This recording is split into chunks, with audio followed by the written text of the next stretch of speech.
name is Harun Ahmed and I'm a part of HEXA'S family. Today I'm going to share with you some quick tips on how to prepare effectively for IELTS. Recently I took IELTS and achieved an overall band of 7.5. So I'm going to share with you some tips and I'm going to tell you how I prepared myself. First of all, speaking. You can improve your speaking in two ways. You can practice speaking in group or you can practice speaking alone. In groups, this is the most effective way to improve speaking. Whenever you have chance, whenever you have an opportunity, speak English with your friends, speak English with your teacher. He can find out your mistakes and tell you how to improve and how to proceed accordingly. For solitary practice, record your own voice. Keep the questions in front of you and turn on the recorder. You may have one on your phone and record it. After recording, listen to your own voice and figure out your mistakes. In this way, you can improve your speaking. Okay, next, listening.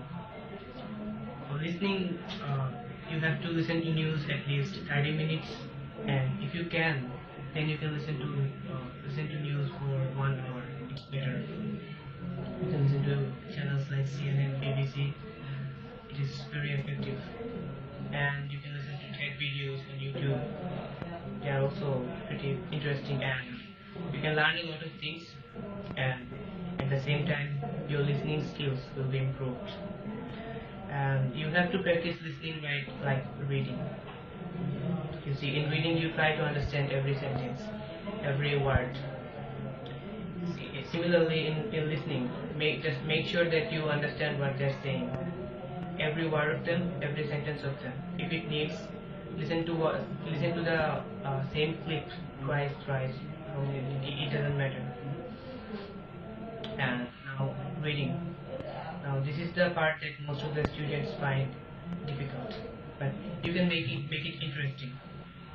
You have to practice a lot first of all, and whenever you have chance, you have to read magazines, newspapers. I recommend magazines first, and whenever you have chance, visit.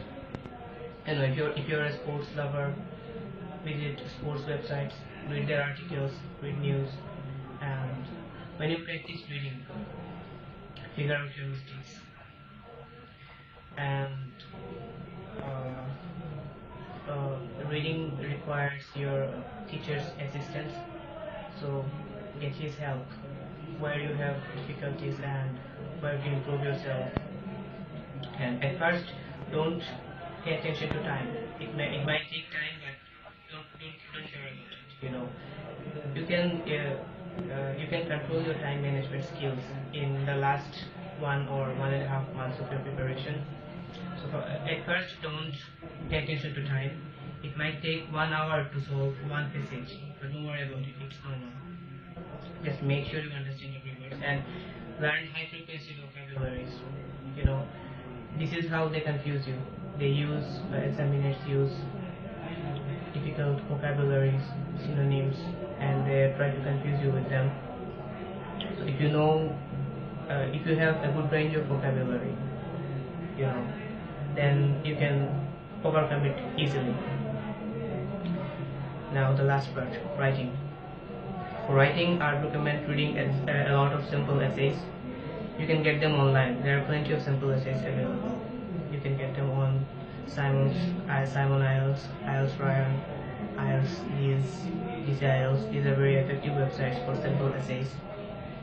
Read them, and there's one thing in writing in that most of the essays that come to IELTS are common. So if you read a lot of simple essays, the ideas, you won't have problems for ideas. You won't have problems for brainstorming. This is the important part. And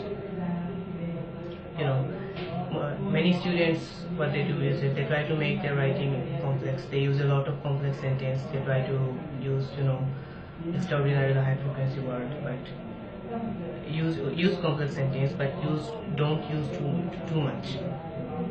Don't make your writing look complicated and artificial. Make it simple. use all types of vocabulary. Use all types of sentence structures: simple, complex, compound, and pay attention to grammar. You know, grammar is important. When you make grammatical mistakes, you lose marks. And follow coherence and cohesions. Try to make your essay look normal and easy to the eyes of your examiner.